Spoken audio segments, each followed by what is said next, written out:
안식일 날 예수님은 밀밭 사이로 지나가셨어요. 그때 함께 가던 제자들이 예수님이 가시는 그 길을 내시기 위해서 밀 이삭을 잘랐어요. 걸어가야 되는데 앞에 밀 이삭이 있으니까 그걸 자른 거예요. 근데 바리새인들은 그걸 보고 안식일을 어겼다. 안식일에 하면 안 되는 일을 했다고 생각했던 겁니다. 그래서 예수님께 이렇게 물어봅니다. 아니, 왜 당신의 제자들은 안식일에 하면 안 되는 일을 합니까? 왜냐하면 바리새인들은요, 안식일이라고 할 때는 생명을 살리는 아주 위급한 일이 아니라면 아무 일도 해서는 안 된다는 이 유대인의 전통을 지켰기 때문입니다. 이에 예수님은 어떻게 말씀하셨죠? 두 가지로 얘기하셨어요. 첫 번째, 다윗을 예로 들면서 예수님은 자신의 제자들이 죄가 없다는 것을 증명하셨어요. 다윗은 사울에게 쫓길 때 제사장만 먹어야 하는 진설병 빵, 떡이라고도 나오죠. 이것을 자신과 함께하는 자들과 함께 나눠 먹었어요. 이건 명백히 율법을 어기는 잘못이었습니다. 근데 다윗이었기 때문에 가능했던 거예요. 다윗의 권위를 인정했기 때문에 아무도 이 일을 가지고 이 일을 제기하지 않았습니다. 예수님은 다윗보다 더 크신 분이에요. 성전보다 더 큰 권위를 가진 분이십니다. 안식일의 율법과 전통 위에 서 계신 분이라는 거죠.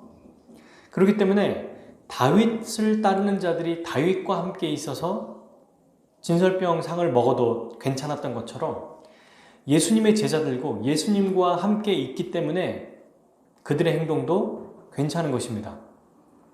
이렇게 예수님은 증명하신 거예요. 두 번째, 올바른 안식일의 개념을 설명하셨어요.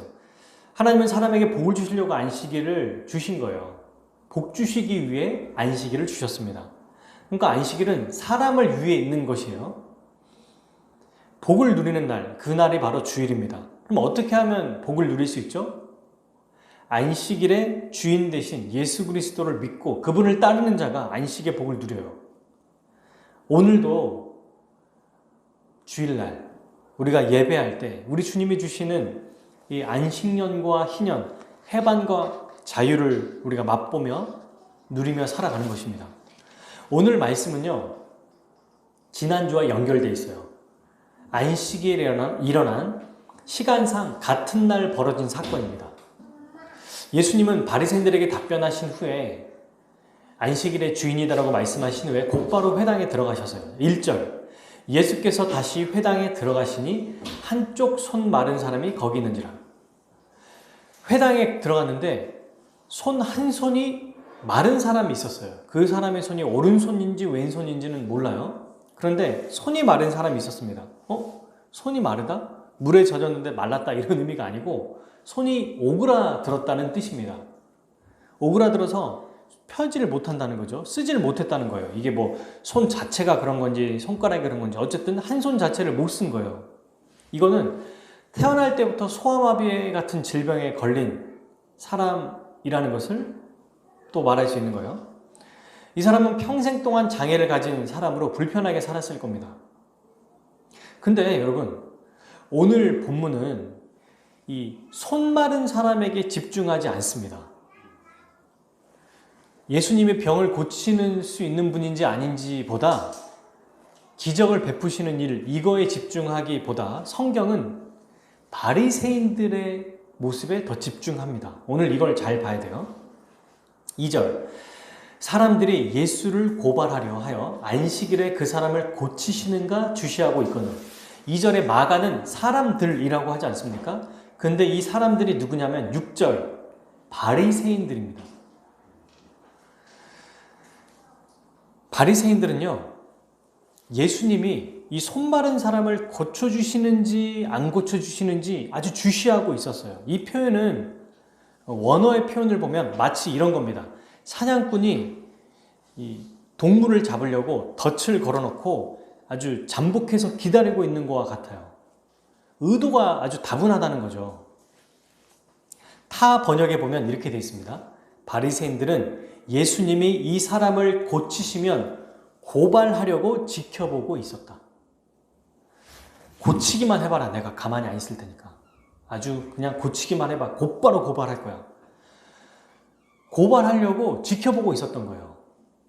여러분, 놀라운 사실은요, 바리새인들은 예수님이 이 사람을 고칠 수 있는지 없는지 이거에 대해 의문을 갖지 않았어요. 당연히 고칠 수 있다는 능력을 고칠 수 있다는 믿음을 갖고 있었습니다. 그러니까 그들이 뭐라고 돼 있어요? 2절에 고치냐 안 고치냐 이걸 보고 있다는 거예요. 지금 고칠 수 있느냐 없느냐를 보는 게 아니고, 지금 그 말이 나오죠. 2절에 그 사람을 고치시는가 주시하고 있거든요. 고친다는 걸 너무 확실해요. 확신하고 있어요. 그런데 안식일에 이걸 하냐 안 하냐를 보고 있다는 것입니다. 여러분, 예수님이 뭘 잘못하셨죠? 그들이 생각할 때, 바리새인들이 생각할 때는 안식일에는 생명이 위급한 일이 아니면 아무것도 하면 안 된다는 자기들의 전통을 어기는 죄를 지었다고 생각하고 있어요. 예수님의 능력은 인정하는데 눈앞에 너무 확실한 증거가 나타났고 그동안 많이 봐왔으니까, 근데 예수님은 믿지 않았습니다.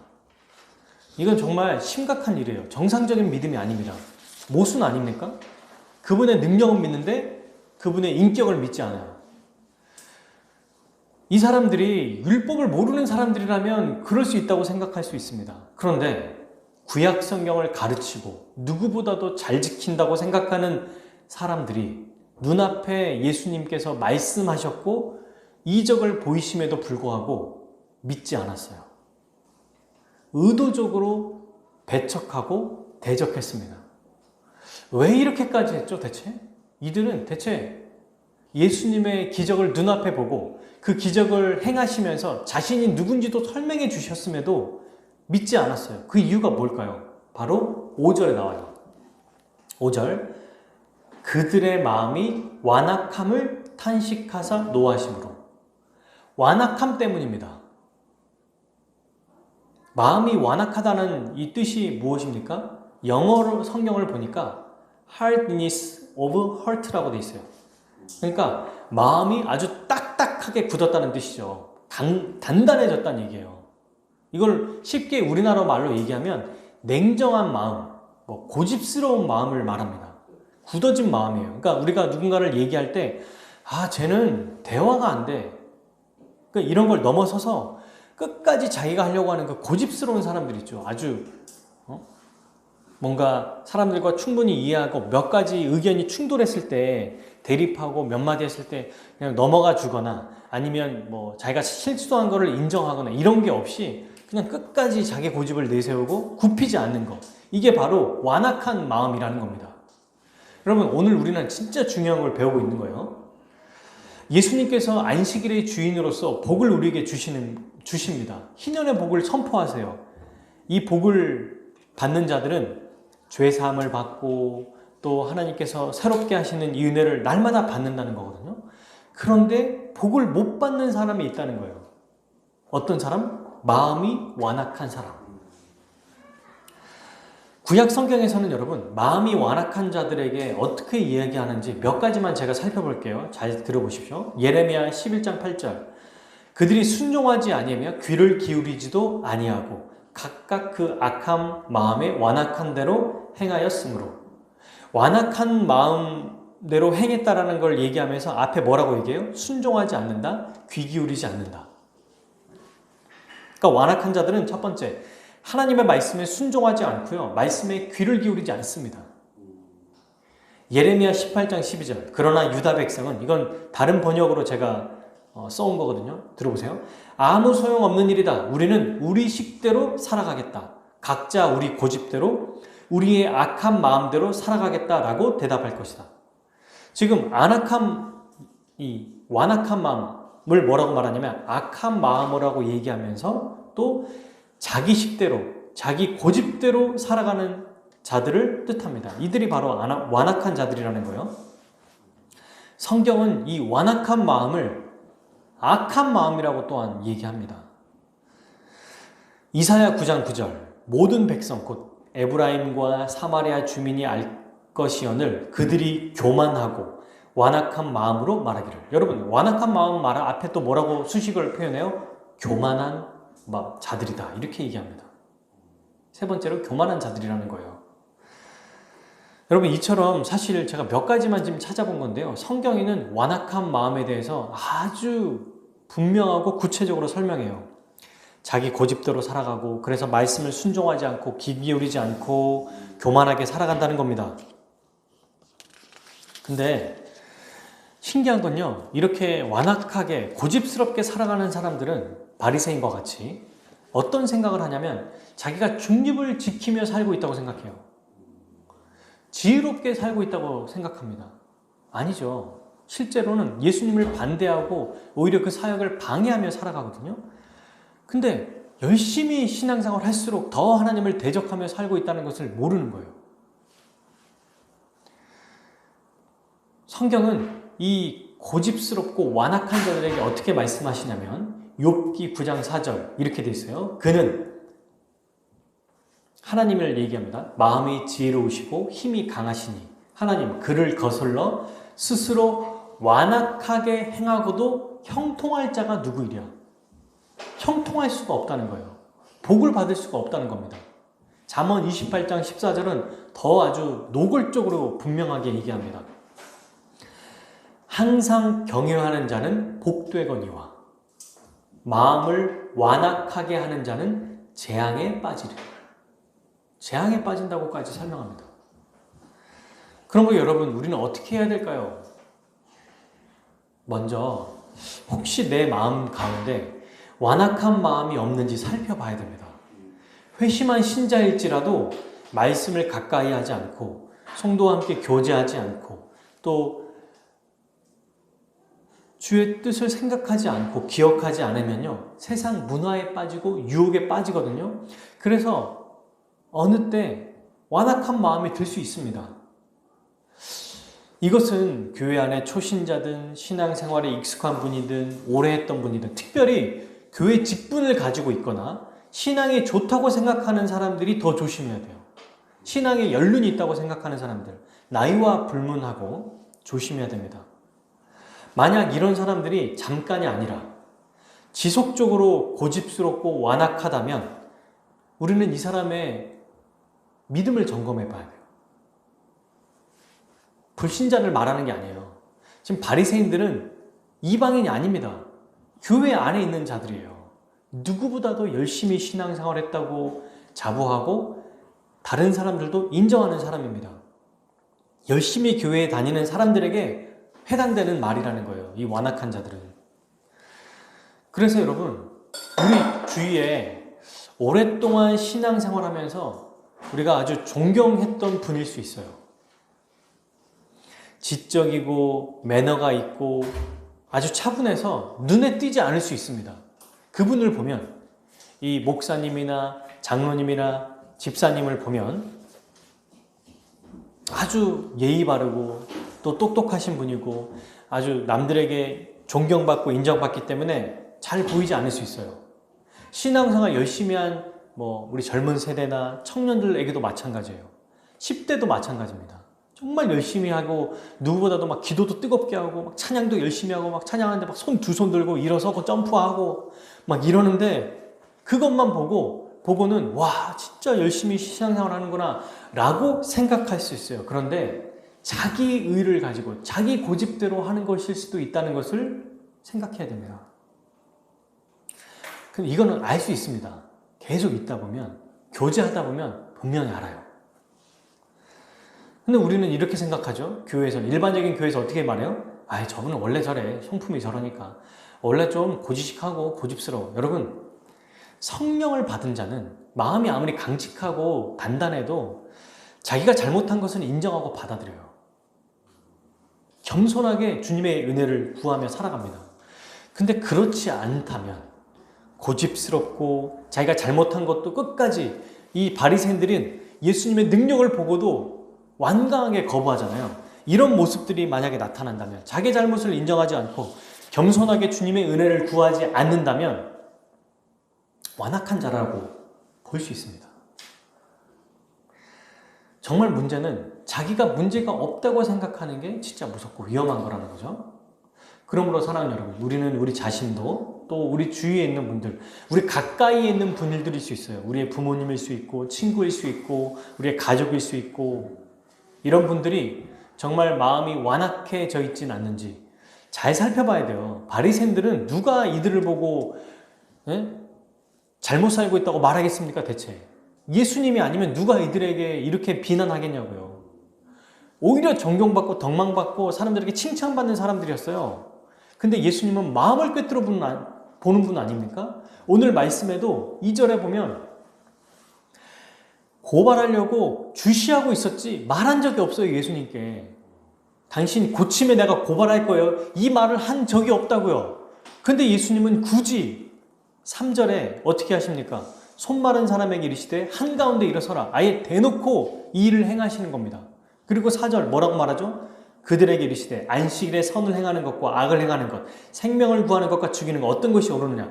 아무 말도 안 했는데 다 아시고 그 얘기를 하시는 겁니다. 그들이 어떤 자인지 알았다는 거예요. 그렇게 여러분, 오늘 시편 95편 8절의 말씀처럼 우리는 이 말씀을 잘 기억해야 돼요. 너희는 무리바에서와 같이 또 광야의 마사에서 지냈던 날과 같이. 그러니까 지금 구약 백성들이 광야에 살았던 것처럼 너희 마음을 완악하게 하지 말지어다. 이 말씀을 기억해야 합니다. 바리새인들은 아주 철저하게 아주 상대적으로 자기들이 더 탁월한 의가 있다고 생각했고요. 또 성실한 자기들의 종교 생활을 가지고 이 형식주의를 가지고 이거를 가지고 자기의 공로로 내세웠습니다. 마음을 완악하게 했던 근거가 바로 이거였어요. 아주 누구보다도 더 성실하게 살았던 종교 생활, 상대적으로 탁월한 자기의, 형식적인 신앙생활 이런 것들 하나도 지키지 않는 거, 하나도 다른 사람들에 비해서 철저하게 지켰던 거, 어떤 것도 실수하지 않았던 거, 이런 것들이 아주 자기의를 형성하는 중요한 재료가 되었다는 거죠. 하나님이 보내신 예수님일지라도 자기들의 기준이 안 맞으니까 어떻게 했습니까? 의도적으로 그분을 배척했어요. 교만하면 눈에 뵈는 게 없습니다. 명심하셔야 됩니다. 마음이 굳어지는 건 별게 아닌 게 아니에요. 오늘 말씀처럼 우리 신앙에서 가장 중요한 문제입니다. 여러분 잘 생각해 보세요. 우리 주위에 있는 분들 또는 과거의 우리 지금 현재에도 겉으로 이 사람은 드러나지 않아요. 몰라요. 오히려 칭찬받을 수 있다니까요. 근데 자기 잘못을 인정하지 않거나 자기의 가진 것을 그리스도의 말씀대로 정말 내어놓고 교회를 위해 성도를 위해 복음을 위해 살지 않는다면 그의 그 겉모습만 보고 판단해서는 안 된다는 것을 기억해야 됩니다. 너무너무 중요한 얘기입니다. 저는 이 말씀을 보면서 안식일에 대한 이야기를 하실 줄 알았어요. 물론 맞죠. 근데 오히려 바리새인에 대해서 마가가 집중하는 걸 보고 와 정말 심하구나. 이게 얼마나 정말 위험한 일인지 알게 됐습니다. 여러분 이들이 어디까지 가는 줄 아십니까? 이 완악한 마음이 6절 보실래요? 바리새인들이 나가서 곧 해력당과 함께 어떻게 하여 뭐합니까? 예수를 죽일까 의논하니라. 완악한 마음이 그리스도를 배척하는 정도가 아니라 그분을 죽이는 마음까지 가요. 그래서 위험한 겁니다. 그래서 조심해야 된다는 거예요. 정말 심각한 일입니다, 여러분.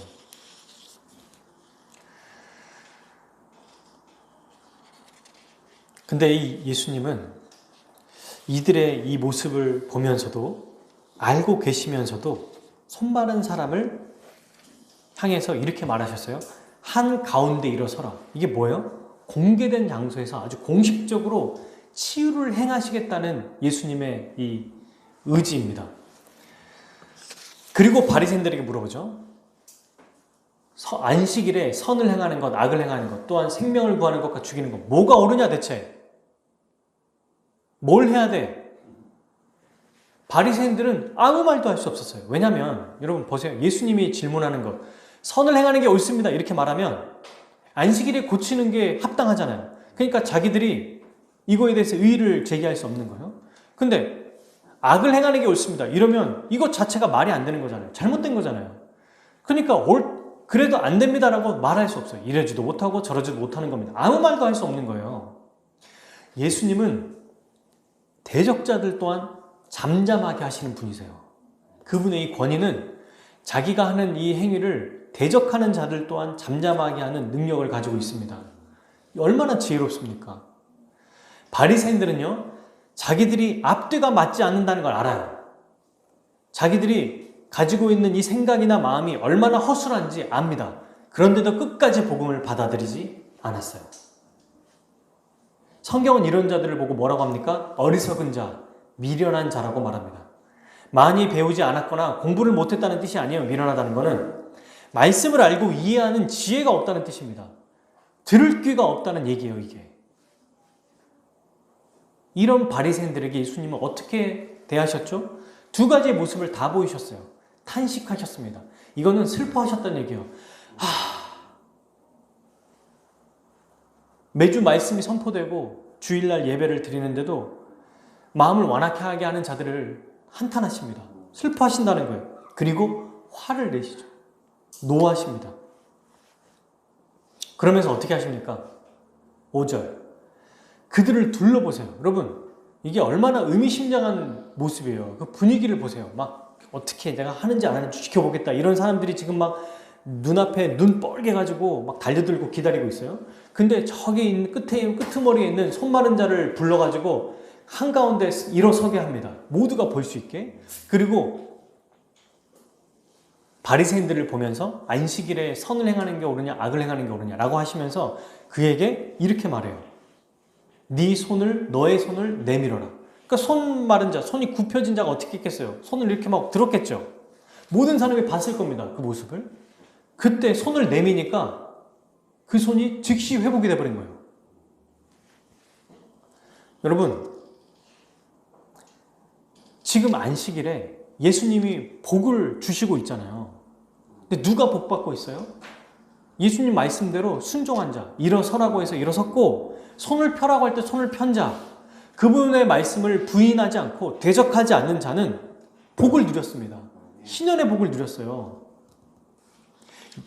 금식이 잔치로 바뀌는 예수님의 혼인잔치에 참여하는 자가 됐다는 것입니다.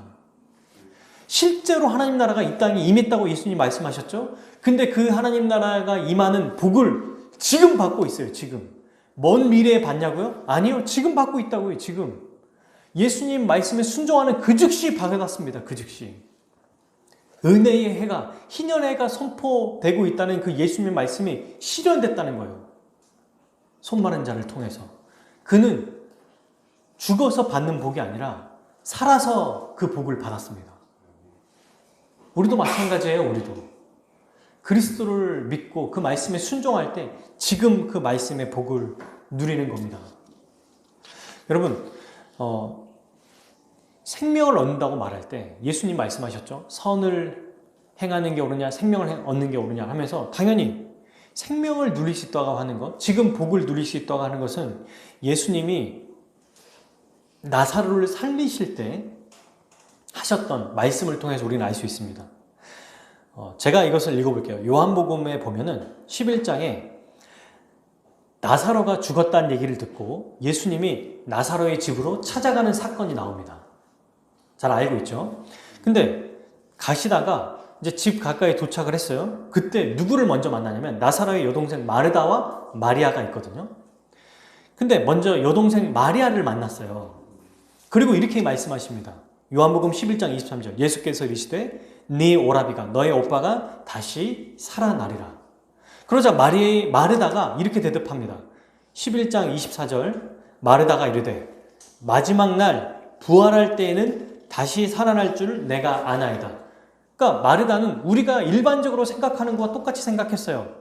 네 오라비가 살아날 거야. 아멘. 예수님 믿어서 죽거나 죽었지만 다시 주님이 오실 때, 다시 마지막 때에 생명을 얻을 것을 내가 믿습니다. 이렇게 얘기했다고요. 이게 잘못된 신앙이에요? 아니잖아요. 맞잖아요. 근데 예수님은 이런 마리아의 생각을 완전히 고쳐주세요. 뭐라고 하시냐면 요한복음 11장 25절과 26절 한번 찾아봅시다. 요한복음 11장 25절, 26절.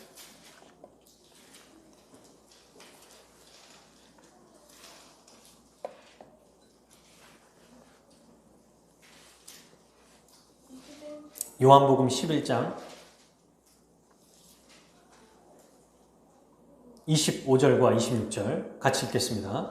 예수께서 이르시되 나는 부활이요 생명이니 나를 믿는 자는 죽어도 살겠고 무릇 살아서 나를 믿는 자는 영원히 죽지 아니하리니 이것을 내가 믿느냐. 아멘. 무슨 말입니까? 생명을 얻는 것은 미래에 일어날 일이 아니라는 거예요. 믿는 순간부터 생명을 얻는다는 얘기입니다.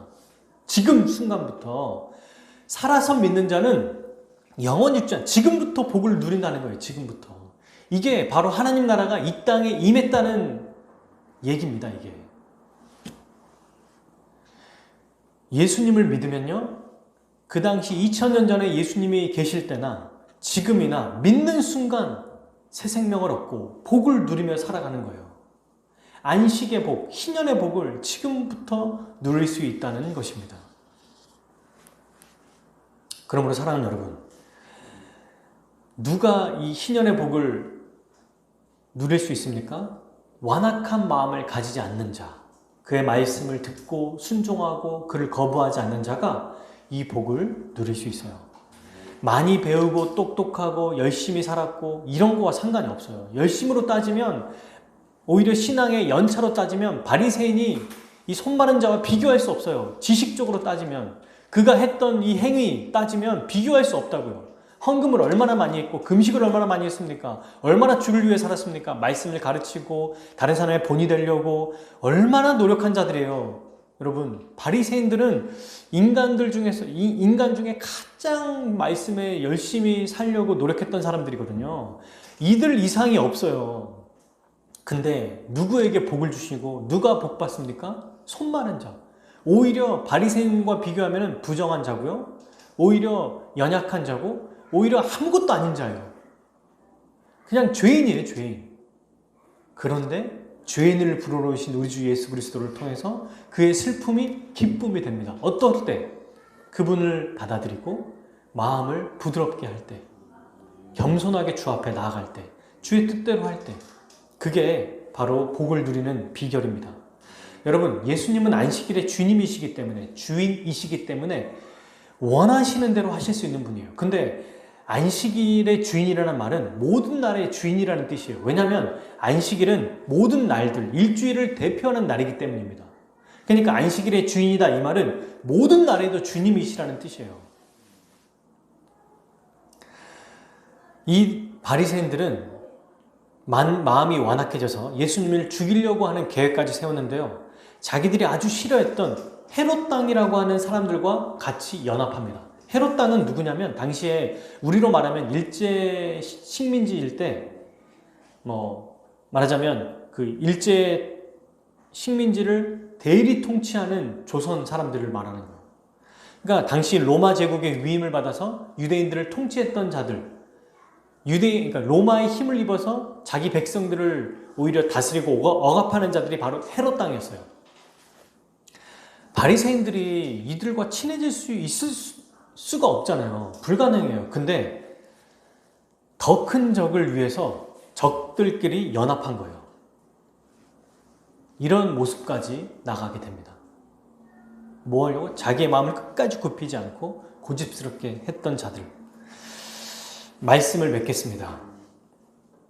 예수님은 자신을 믿고 받아들이는 자에게 복을 주십니다. 특별히 안식일, 주일에 이 복이 아주 극대화되는 날이에요.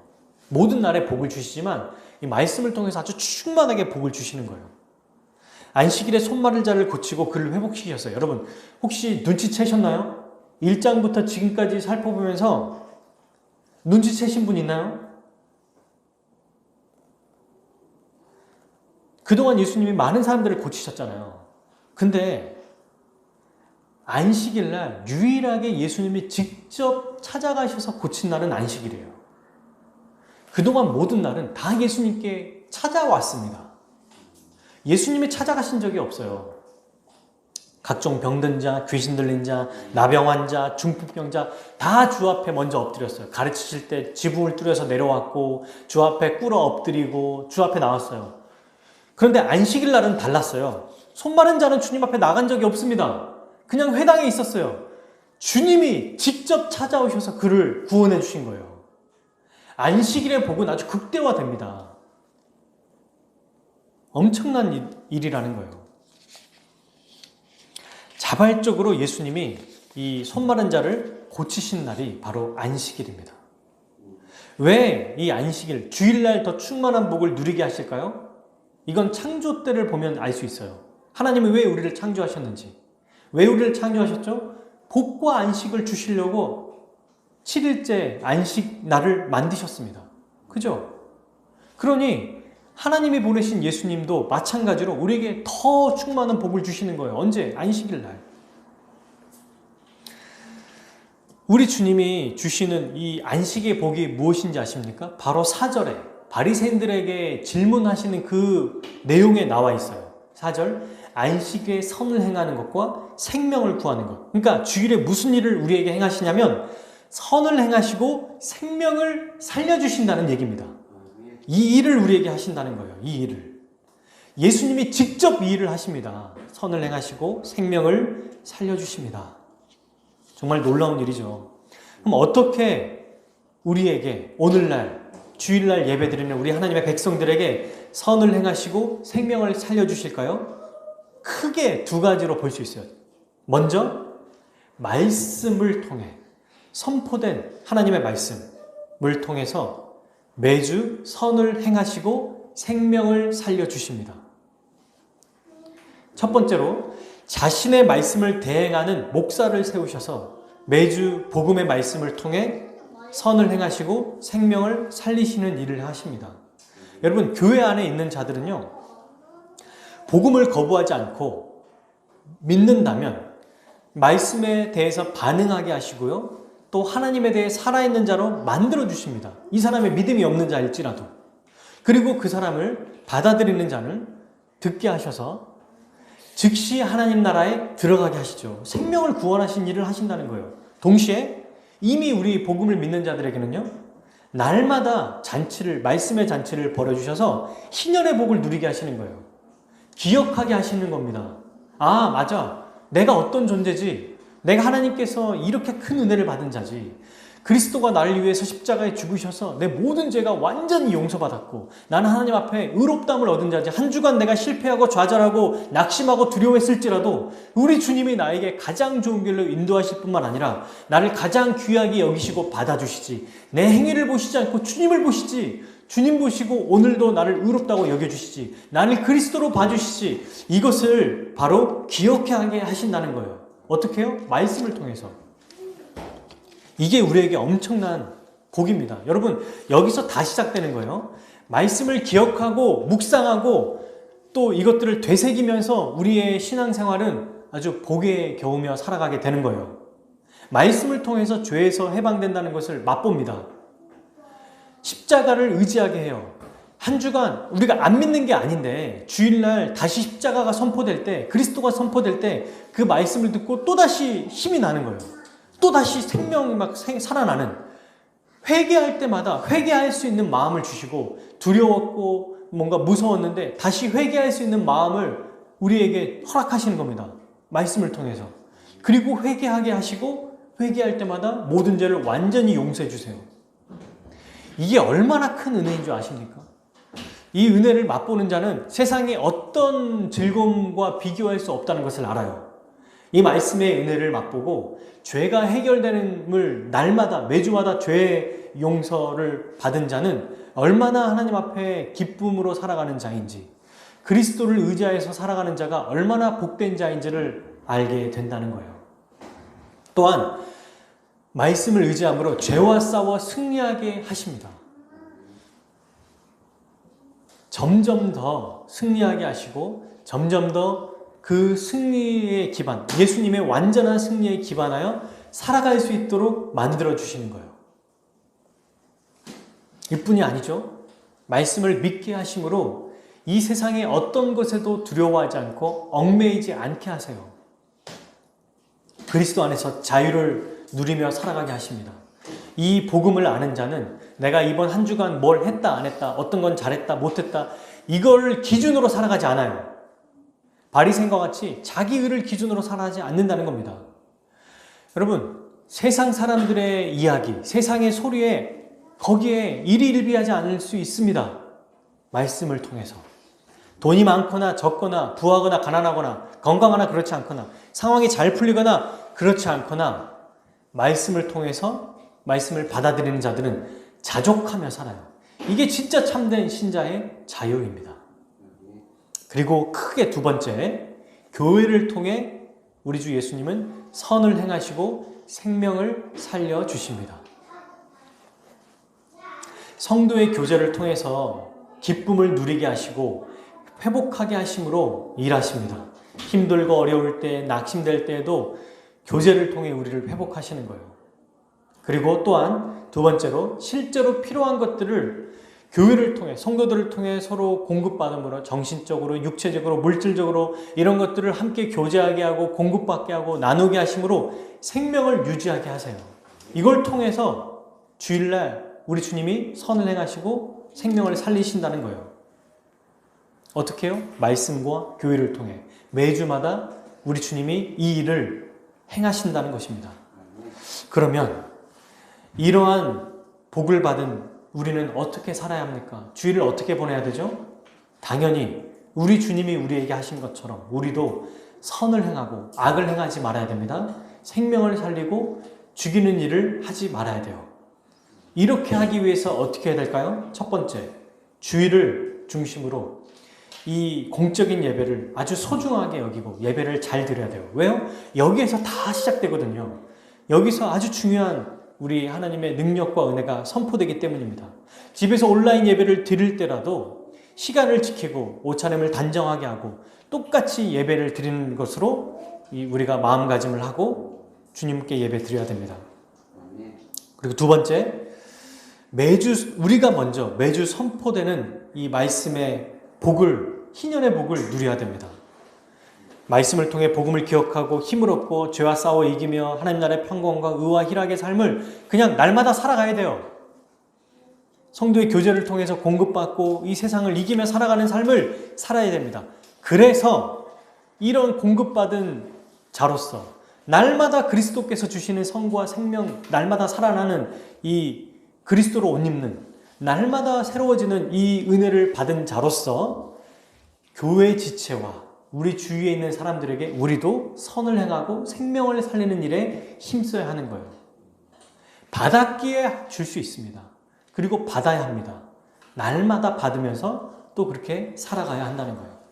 만날 수 없어서 온라인 예배를 드릴 때는 어떻게 해야 됩니까? 카톡, 문자, 전화 이런 것들로 신방하고 교제해야겠죠? 또 정말 최소한으로 어떻게든 만날 수 있다면 만나는 것. 이게 사실 쉽지 않은 일이에요, 여러분. 내가 지금 주어진 이 가정도 돌보기 어렵습니다. 맞죠? 지금 다 애들이 학교도 안 가고 뭐 유치원도 안 가고 어린이집도 안 가고 지금 직장도 막 이렇게 타이트하고 힘들고 어렵습니다. 그럼에도 불구하고 놓치지 말아야 돼요. 멀어지지 않도록 노력하는 거. 이게 별거 아닌 것 같지만 선을 행하는 거고 생명을 살리는 일에 동참하는 일입니다. 또한 우리 주위에 믿음이 연약한 자들, 우리 성도가 아닌 믿지 않은 자들에게 어떻게 될까요? 복음, 교회에 오게 하면 좋겠지만 어렵잖아요, 지금 상황이. 그래서 선포되는, 복음이 정말 잘 선포되는 설교의 영상을 보내거나 아니면 좋은 신학의 서적을, 책들을 선물해 주거나 택배로 또 전화로 복음을 전하거나 뭐 카톡을 보내거나 우리가 할 수 있는 범위 안에서 현재 코로나 상황 속에서도 가능한 일들, 선을 행하고 생명을 살리는 일에 우리가 놓지 않고 애써야 할 것입니다. 그때 오늘 우리 주님이 완악한 바리새인들이 아니라 그의 말씀에 순종하는 이들은 사실 주님 앞에 나갈 수조차 없었잖아요. 손 마른 자는. 그러나 주 앞에 나오고 안식일에 복 주시는 그분 때문에 자기가 나가서가 아니라 안식일에 복 주시는 그리스도 때문에 은혜 받은 것처럼 우리도 선을 행하시고 생명을 살리시는 그리스도를 의지함으로 복을 충만하게 누리고 우리도 누리게 하는 우리 성도들이 되기를 축복합니다. 우리 함께 같이 기도하겠습니다.